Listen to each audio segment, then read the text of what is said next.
Hello all of you wonderful people, Jules here for WhatCulture.com, and you know what, I'm just going to start this Sermon on the Mount off with something that we could all do with admitting to ourselves. Not everything that we love in life is perfect. Like, I'll fully admit that some of the most fun that I've had in the cinema is watching some absolute tosh, and you know what, that's absolutely okay. We all do it, whether it's with literature, TV, film, and of course, video games, because you'll find pockets of the community absolutely enamored with titles that are, well, completely broken, ridiculous, or stupid by other people's standards. And sometimes you need to have a bit of dumb, grotty, rubbish fun, because from my experience, those in society that think themselves too highbrow for wallowing in the muck with the rest of us don't often seem to be having much fun. And you know what? Life is something to be enjoyed. So come sink into the swamp, grab some very unhealthy snacks, and why not pop on some Disturbed for good measure, because I'm Jules, this is WhatCulture.com, and these are 10 video games we love because they're fun trash. Number 10, Earth Defense Force. Earth Defense Force is one of those games that when you explain it to people elicits a universal shout of, that sounds amazing. After all, how many other games let you fight a skyscraper-sized robot in a mech of your own, all whilst 400-odd tiger-sized ants rip the local Asda to bits? It is amazing, but it is also janky as all hell. It's a B-movie themed game that plays like a B-movie actually looks. Bizarre animations, frame rate issues, hilariously bad dialogue, and repetitive gameplay. Yet these aren't criticisms, these are what makes this series feel fantastically craptacular. Plus, all of the games let you play through them with a friend, meaning that you and a pal can feel like an unstoppable alien murdering hero team. And you know what? The low frame rate, which will hit like a truck when the screen fills up, will also allow you to line up those shots perfectly with more accuracy. See, tech issues do not need to be a bad thing. Number 9, Slender, the 8 Pages. It might not have been the originator of the incredibly basic horror experience which will be squeezed dry by streamers' subgenre, but it's difficult to go up against the sheer popularity of Slender the 8 Pages, which is often just referred to as Slender Man. The game is as simple as they come. Collect 8 items while avoiding a relentless and unkillable pursuer. Yet this simplicity is what makes it so attractive to Let's Players and casual PC gamers alike, and it's spawned an absolute plethora of similarly structured games in its wake. You're not playing this game for the long haul. It's a jump in, jump out, fast food style experience. Except here, the brown sauce is in your pants rather than dripping onto your t-shirt. So come on, have a munch, but don't be surprised if you're hungry again in an hour. Number 8, Deadly Premonition. This is my favorite game, and say it with me, kids, of all time!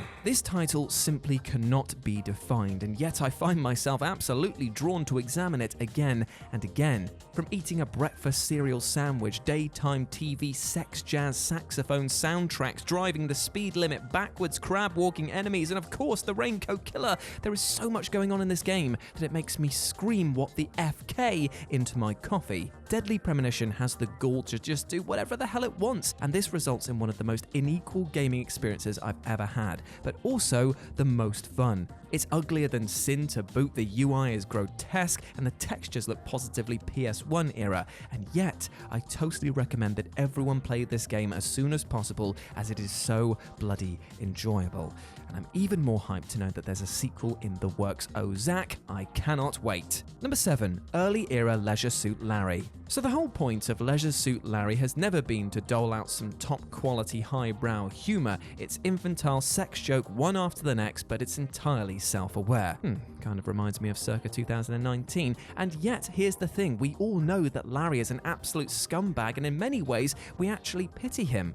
Kind of reminds me of me, circa 2018. Still, this is the thing. These games, because they have that Sierra brand of comedy, succeed at being enjoyable throughout. The later games in the franchise, however, well, not so much, because the new era Larry is a mean-spirited little sod, and now everything about the experience is an utter cringe fest. However, what you now have are 2 options for enjoyment that are both absolutely trash by different values. The early games because they're lewd and rude, and the latter, well, because they're genuinely genuinely rubbish. So pick your poison, my friend. Number 6, 50 Cent Blood on the Sand. My mind boggles when I have to talk about 50 Cent's foray into the video game industry. He managed to rack up 2 games with plots that are absolute silly bollocks, and the rapper has somehow managed to carve out a fan base who genuinely adore how over the top and stupid these titles were. And you know what? Blood on the Sand is actually surprisingly fun. It's much more than just a Gears of War clone. It's a good Gears of War clone. It's fast-paced, absolutely ludicrous, and aimed at delivering one thing and one thing only,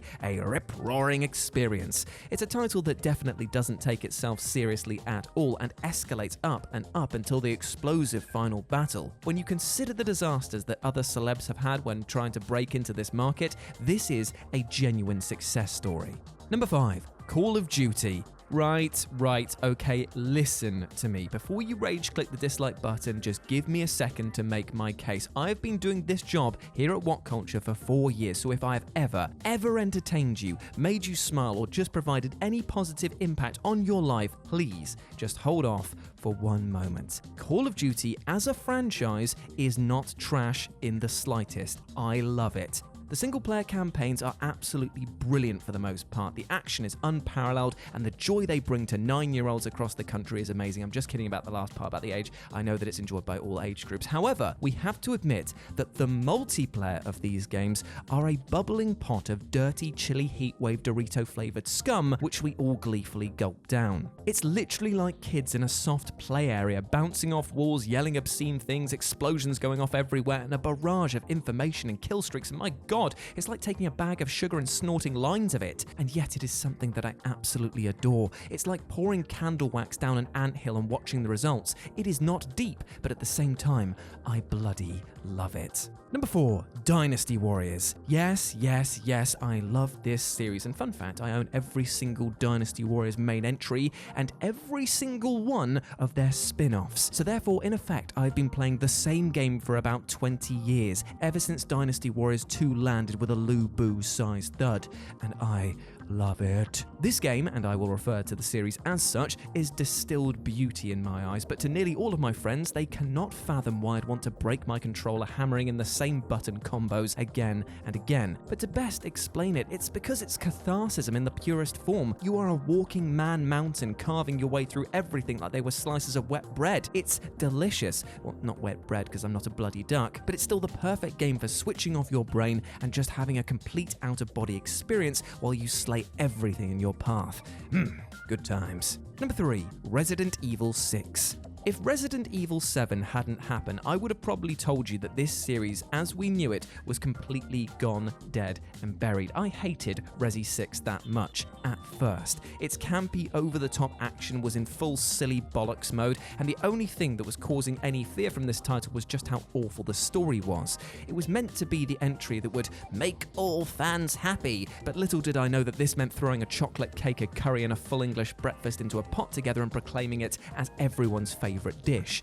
Resident Evil 6 is the Channel 5 daytime movie of the series. Every fight is an explosion-filled nonsense fest. Every line of dialogue is delivered like a West End stage play. You goddamn flying suplex a baby mutant. A T-Rex is in this game. And for those reasons alone, I have to admit that everyone should play this game at least once. I know, it's mad. It's a title that I have to hold away from the rest of the series, but when I do, I can enjoy it as being as brain dead as the zombies of old. I wish it was different, and I wish it was a better game overall, but for the sheer amount of perplexing laughs that this game gave me, it's at least entertaining. Number 2, modern era Sonic. So, Sonic is kind of like that guy that you keep seeing getting his life back on track only for him to discover something like cocaine or Warhammer miniatures. Now, whilst it is undeniable that Sonic Mania is a tour de force without a single major critical panning, the same cannot be said of his modern era or boost or 3D or adventure style games, where the only thing consistent between the games appears to be their low Metacritic scores. From hoverboards to werewolves hedgehogs to OCs and magical storybooks, Sonic seems to be lost in this crazed canon nightmare where time travel,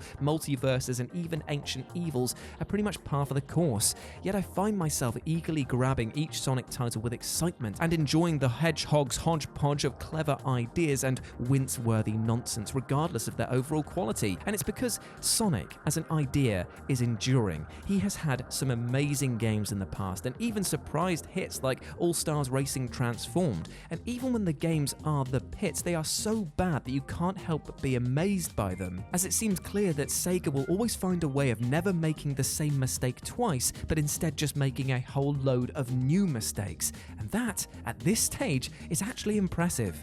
And number 1, 3rd to 6th generation licensed platformers. Now it's arguable that the SNES Mega Drive era was the king for platformers, but right up there until the 6th generation, the licensed platformer, sometimes action shooter platformer hybrids, ran rampant, and often they were far better than they had any right being. From Disney's stellar efforts such as the Mega Drive's Aladdin and The Lion King, right through to more dubious entries like Nickelodeon's El Tigre or UDS's Futurama for PS4, there was a licensed game for pretty much every franchise ever conceived. And no matter how crap they were, we ate them right up. I mean, how could I not love getting the chance to play as He-Man in Masters of the Universe, or, I don't know, Wile E. Coyote in Sheepdog and Wolf, although I'm just saying now that Sheepdog and Wolf is absolutely mint. But here is the struggle of the licensed game. You didn't need to be good in order to shift units back in the day, and it's meant that the pool was inconsistent at best.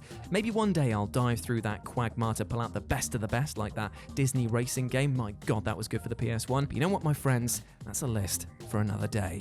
And there we go, those were 10 video games we love because they're fun trash. I hope that you enjoyed that, and please let me know what you thought about it down in the comments section below. If you have any other suggestions, I'd love to hear them, because who knows, I might return and do a commenters edition further down the line.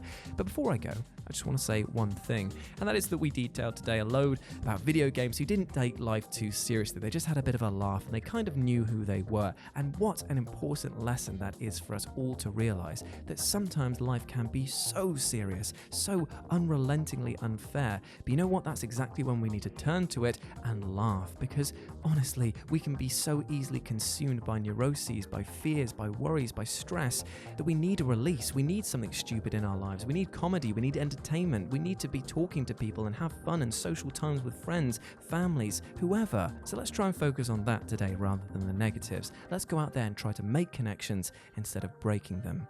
I hope that you're doing well and treating yourself fairly, both mentally and physically. Big love to you, you big ledge. As always, I've been Jules. You can go follow me at RetroJ with a 0 over on Twitter. You have been awesome. Never forget that. And I'll speak to you soon. Bye.